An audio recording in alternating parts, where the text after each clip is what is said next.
नमस्कार विद्यार्थी मित्रांनो, क्लास 8 जनरल सायन्समधील आपण चॅप्टर 1 चा आपण अभ्यास करणार आहोत.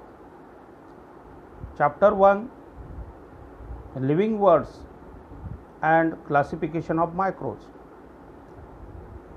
सजीव सृष्टी आणि सूक्ष्मजीवांचे वर्गीकरण. याच्यामध्ये आपण या प्रकरणाचा पहिला पार्ट आपण या अगोदर पाहिलेला आहे. आता आपण प्रकरणाचा दुसरा पार्ट येथे आपण पाहणार आहोत. यामध्ये क्लासिफिकेशन ऑफ मायक्रोज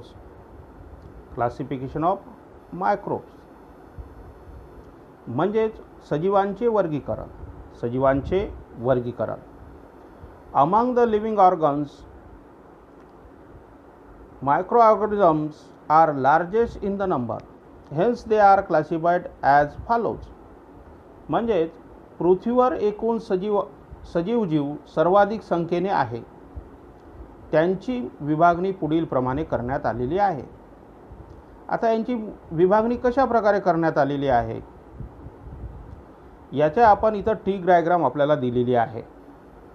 त्याच्यामध्ये आपल्याला टी डायग्रामच्या माध्यमातून आपल्याला हे समजावून सांगण्यात आलेलं आहे का कशा प्रकारे हे केलेलं आहे. इथं मायक्रो ऑर्गॅनिझम्स याच्यामध्ये पोरेकॉट्स आणि इरोकॉट्स, आदिकेंद्रकी आणि दृश्य केंद्रकी असे दोन भागामध्ये विभागणी केलेली आहे. पोरेकॉट्समध्ये आदिकेंद्रिकेमध्ये जीवाणू आणि याच्यामध्ये 3 पार्ट झालेले आहे. एक आहे प्रोटिस्टा, फंगी आणि अल्गी म्हणजे आदिजीव, कवके आणि शेवाळ. अशा प्रकारे हा जो इथं टी डायग्राम दिलेला आहे याच्या माध्यमातून आपल्याला हे सगळं क्लासिफाईड केलेलं आहे. यानंतर आपण यांचा आकार कसा असतो, यांची साईज कशी असते या मायक्रोबची याच्याबद्दल काही आपल्याला रेफरन्स दिलेला आहे. आता रेफरन्समध्ये काय दिलेलं आहे, 1 मीटर इज इक्वल टू 10⁻⁶ मायक्रोमीटर्स आणि 1 मीटर इज इक्वल टू 10⁻⁴ नॅनोमीटर्स. म्हणजे 1 मीटर बरोबर 1 कोटीवा भाग आणि 1 मीटर म्हणजेच 100 कोटीवा भाग. म्हणजे विचार करा विद्यार्थी मित्रांनो का यांचा आकार किती लहान असतो, हे साध्या डोळ्यानं आपल्याला दिसत नाही. अशा प्रकारे याच्यामध्ये आपण यांची क्लासिफिकेशन ऑफ मायक्रोबची माहिती आपण इथं पाहत आहोत.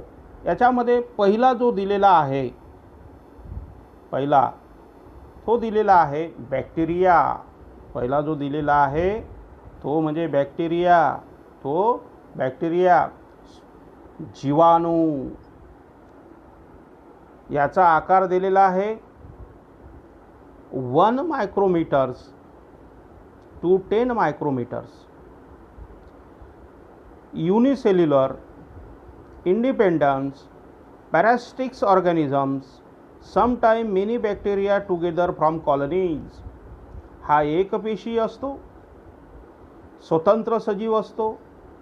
काही वेळा बरेच विषाणू एकाच ठिकाणी वसाहत करून कॉलनी करून राहतात. आपल्याला माहीत आहे कॉलनी, आपण जिथं राहतो त्याला कॉलनी म्हणते, कारण आपल्या इथे आपण अनेक लोक एकत्र राहतात त्यांना आपण कॉलनी म्हणत असतो. म्हणजे अशाच प्रकारे हे बॅक्टेरिया एका ठिकाणी राहत असतात. Bacterial cells is prokaryotic with the cell wall but distinct nucleus और the cell organisms are absent. म्हणजेच हे जे जीवाणू आहे आदिकेंद्रकी असते, याच्यात पेशी केंद्रक व पटलयुक्त अंगके नसतात. पेशी भिस्तिका असते, ऑर्गेनेल्स आर अब्सेंट आणि डिस्टिंक्ट न्यूक्लियस पेशी भिस्तिका असते. अशा प्रकारे याच्यावाला आपल्याला हे केलेलं आहे. तिसऱ्यामध्ये they reproduce by the simple binary fusion. म्हणजेच याचंवालं प्रजनन द्विखंड भिवनाने एक पेशीचे दोन भाग होऊन, एका पेशीचे दोन भाग होऊन हे अनेक मध्ये निर्माण होत असतात, म्हणजे बायनरी फ्युजनच्या माध्यमातून. आणि चौथा याचा हे दिलेला आहे आपल्याला, चौथा पॉईंट दिलेला आहे, in favourable condition the bacteria grow the vigorously can be double their number in the 20 minutes. अनुकूल परिस्थितीमध्ये जीवाणू प्रचंड वेगाने वाहतात आणि 20 मिनिटांमध्ये त्यांची संख्या दुप्पट होते. 20 मिनिटांमध्ये त्यांची संख्या दुप्पट होते. इथे आपल्याला बॅक्टेरिया कशा प्रकारचे असतात याची आकृती इथं दिलेली आहे, आपल्याला डायग्रामच्या माध्यमातून सांगितलेलं आहे. इथं वर्तुळाकार असते, दंडगोलाकार असते, इथं आपल्याला इथं दिलेल्या आहे आकृत्यामध्ये अशा प्रकारचे बॅक्टेरिया आपल्या सजीव सृष्टीमध्ये निर्माण आहेत, हे इथं दर्शविलेलं आहे. त्याच्यानंतर दुसऱ्या नंबरचा आपल्याला दिलेला आहे, दुसऱ्या नंबरचा आहे पोटोझा. आता आपण या पोटोझाची माहिती पाहणार आहोत. आदिजीव यांची सुद्धा 2200 मायक्रोमीटर्स एवढी साईज याची असते. Protozoa are found in the soil, fresh water and sea water. Some are found in the body, other organs are pathogenics. म्हणजे आपल्याला हे कुठे मिळतात? मातीमध्ये असू शकतात, गोड्या पाण्यात असू शकतात, समुद्रात असतात, काही तर सजीवांच्या शरीरात सुद्धा राहतात व ते रोगाला कारणीभूत होता. आपल्या शरीरामध्ये जर गेले तर आपल्याला कोणती ना कोणती रोग होतो, बिमारी होतो. There are unicellular organism with the eukaryotic cells. दुष्ट केंद्रकी पेशीत आढळणारे एक पेशीय सजीव असतात. हे दुष्ट केंद्रकी असतात आणि एक पेशी सजीव असतात. There is a great variations of the structure. Organs are locomotions and made of the nutrition among the protozoa. म्हणजेच पोटोझाच्या पेशी रचना, हालचालीचे अवयव, पोषण पद्धती यात विविधता आढळते. म्हणजे अनेक प्रकारच्या विविधता याच्यामध्ये आढळते. This organ is reproduced by simple cell divisions. प्रजनन द्विखंड पद्धतीने होते, म्हणजे एका पेशीतून अनेक पेशी तयार करतात. उदाहरणार्थ amoeba, free living in the dirty waters. Amoeba गढूळ पाण्यामध्ये आढळतात आणि स्वतंत्र जीवन जगतात. अमिबा आहे. इटोबिया हिस्टोलिटिका, केज ऑफ द अमिबियाज. अँटाबिया हिस्टोबिकच्या अमांश होण्यास कारणीभूत, आपल्याला अनेक प्रकारचे रोग होण्यास हा सुद्धा कारणीभूत आहे. Plasmodium vivax, cause of malaria. आपल्याला जो मलेरियाचा ताप होतो तो या पोटोझामुळे होतो. याच्यामुळे आपल्याला हा मलेरियाचा ताप हा होत असतो. अशा प्रकारचे पोटोझाचे आपल्याला इथं आपल्याला माहिती दिली आहे. त्याची आपल्याला आकृतीसुद्धा कशा प्रकारची असते, ते आपल्या शरीरामध्ये की बॅक्टेरिया कशा प्रकारचे दिसतात याचीसुद्धा आपल्याला इथं माहिती 2 चित्राद्वारे आपल्याला इथं सांगितलेलं आहे. याच्यानंतर समोर आहे फंगी. याच्या समोरचा ग्रुप आहे फंगी. फंगीचा आकार सुद्धा approximately 10 micrometre to 100 micrometres. These are found on the decaying organs, matters and dead body of the plant and animal. कुजणारे पदार्थ, decaying organics matter म्हणजे कुजणारे पदार्थ. डेड बॉडीज प्राण्यांचे शरीरे, वनस्पती आणि ॲनिमल्स म्हणजे प्राणी यांच्यामध्ये हे आपल्याला फंगी आढळतात. These are eukaryotic organisms. Some are the unicellular and other are the visible with the naked eye. दुष्य केंद्रकी एकपेशीय सजीव असतात. काही कवके आपल्याला डोळ्यानं सुद्धा दिसतात. हे महत्त्वाचं आहे. काही कवके आपल्याला साध्या डोळ्यानं दिसतात, म्हणजे मायक्रोस्कोपचा वापर करण्याची गरज नसते.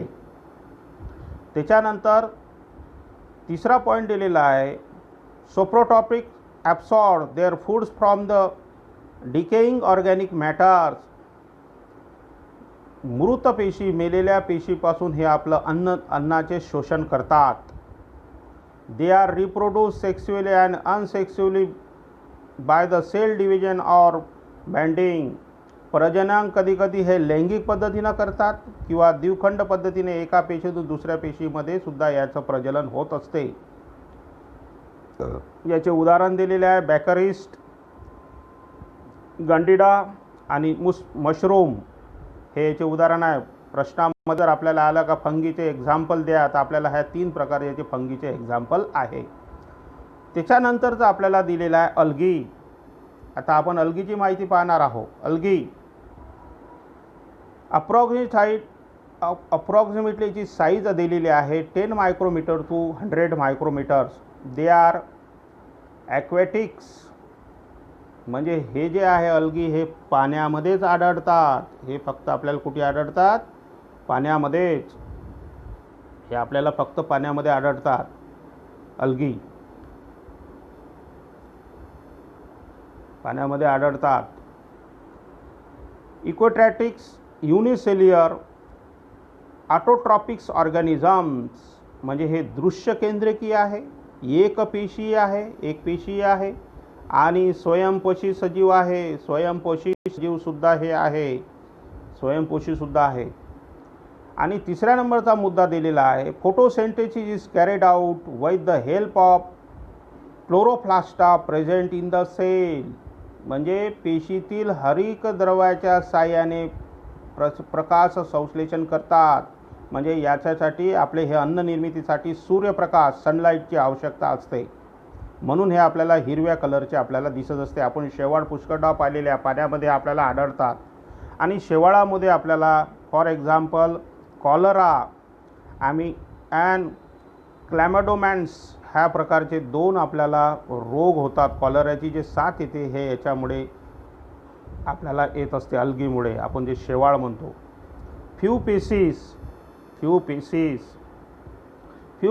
Of the algae are unicellular. Most of them are multicellular and visible with the naked eyes. शेवाळाच्या थोड्या प्रजाती एकपेशीय असतात आणि इतर शेवाळ बहुपेशीय असून नुसत्या डोळ्यानं दिसतात. नुसत्या डोळ्यानं सुद्धा आपल्याला नेकेड आईल म्हणजे नुसत्या डोळ्यानं सुद्धा आपल्याला अल्गी दिसत असते. आणि 5वा प्रकार जो दिलेला आहे 5th नंबरचा, तो म्हणजे अतिशय महत्त्वाचा प्रकार, तो जो सुरू आहे